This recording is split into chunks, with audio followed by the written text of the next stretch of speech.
Parliament for Quisero. Pigeni makofi. I've also seen the former Member of Parliament for Odhaya, Mheshimiwa Mary Wambui. Your Excellency, let me, on behalf of our church, thank you most sincerely for creating time to come for this very important event in the PCA calendar, the General Assembly and the inauguration of the moderator. Your Excellency, when the church leadership sent me to you and I came and communicated the request from the church leadership, without hesitation, you directed that the matter be put in your diary, and you said you will be here and you will keep time, and for sure you are here at 10 a.m. Na inaonekana umeelewa sisi ni watu ya mtaratara. Sababu hiyo kuweka masaa ni mambo muhimu sana katika kanisa hili. Your Excellency, let me also in a very special way thank you for the enormous contribution that you have made in your leadership to this church. Indeed, you have been to most of our churches across the country where you have not only attended service but participated in development activities, purchasing of buses, building sanctuaries, and supporting our church in a very strong manner. We don't take it for granted. We appreciate your enormous contribution to this church. And now that you did that before you became president, now that you are president and you have a bigger mandate, a bit large facilitation, please continue supporting our church. And you are always welcome to this church at any one time. Your Excellency, most of our members, indeed, the greatest percentage, we prayed for you. And it's true, we also turned up early to cast a vote in your favor. And I want to say before my church that decision we made, we have no regret, because in a record 1.5 years, despite the fact that you found many challenges in this country, you have turned around our economy, and the economy has started showing great signs of recovery. The shilling has gained strength against the dollar. Fuel prices are coming down. Cost of unga has come down. And we are making significant progress.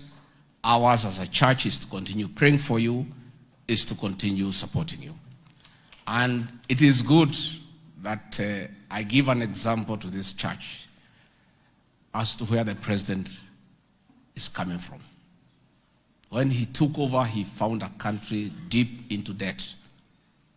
And he had to take time to sort out the debt issues before he can begin real tangible development.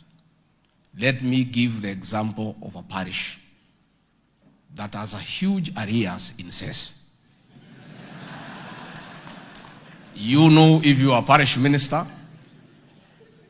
and the headquarters withdraw the parish minister because of non-payment of cess, and you are posted there, the first thing you do before you can begin any development in that parish is to figure out how to pay the cess.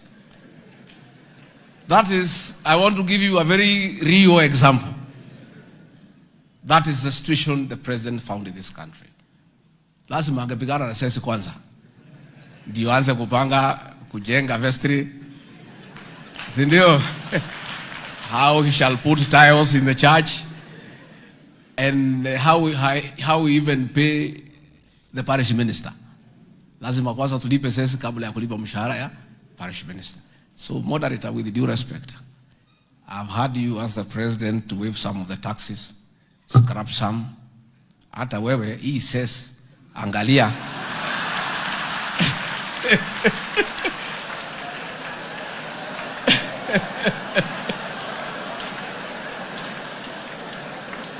Si moderator ndiye anaitisha says. Si ni yeye anaitisha says. So hata wewe unajua ile mikakati umeweka watu walipe says. So even as you are asking the president angalia, hata wewe angalia hii mambo ya says imetuhangaisha sana siku mingi. Your Excellency, before I invite you to address these good people, we had a very candid discussion with our moderator. As leaders, as members of this church, because we want to submit to his authority and we want to be good members. And we told him and his team to tell us where we have gone wrong, and he did, and for that we apologize. We also told our leadership that during the last campaign, at the higher levels, they were a little bit tight on us.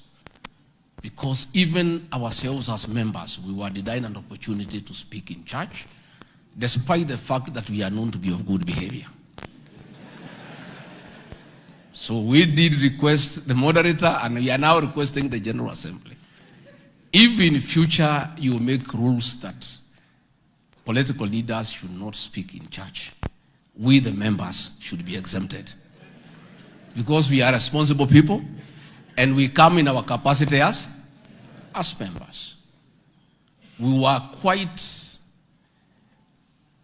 unhappy that we were denied an opportunity to build a church in Berere PCA Church.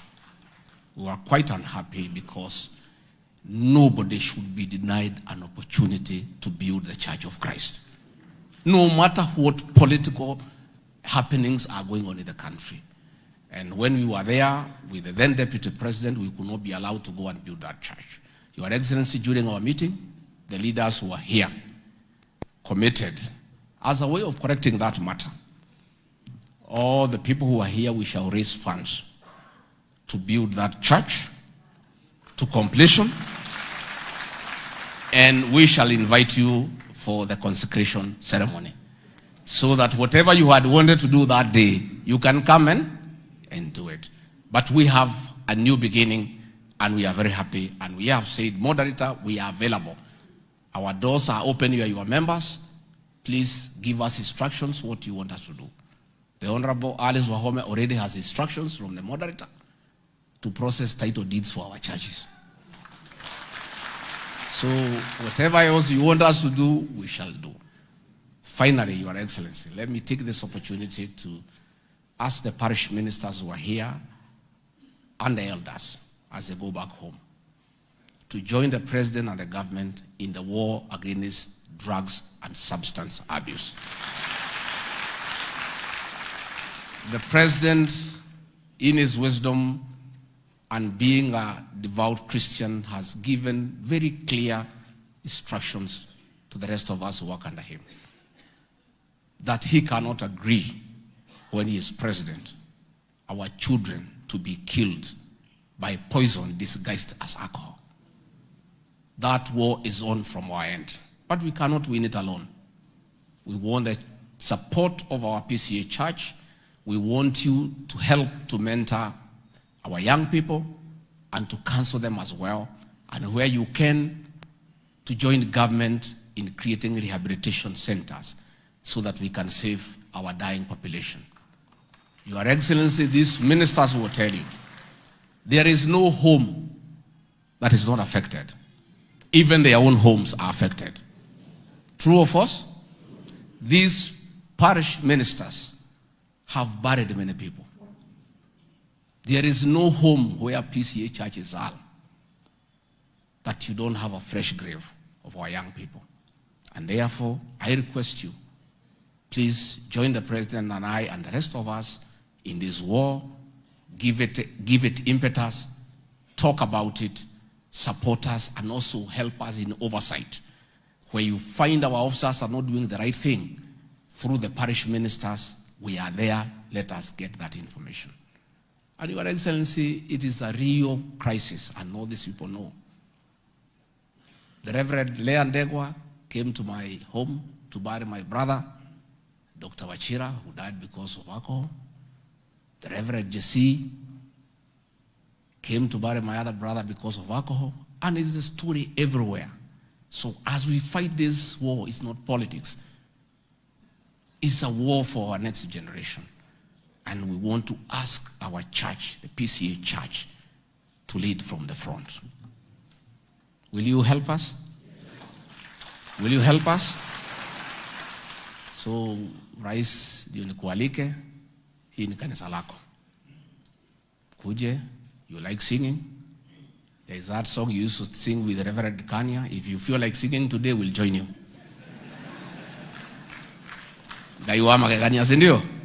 We'll happily sing with you because we love you and we cherish what you have done for this church. The story of our university, you are right in the center. Our facilities in Mombasa, you are in the center. Building our churches, you have always been there. And whenever we have called upon you to come and support us, you have always been available. And more so for what you are doing for this country in terms of making sure that we have a secure country. Crime has been controlled. Everybody is able to go about his or her business. So us as a church, our work is to pray for you, is to support you, and is to make sure that we do whatever we can do to join you to succeed so that you can have economic transformation in this country and you can live a better country than you found when your time comes. Muko tayari tumkaribisha rais? Si akitaka kuimba ibe tutaimba na yeye? Si yako nyumbani hapa? Karibu Mheshimiwa Rais.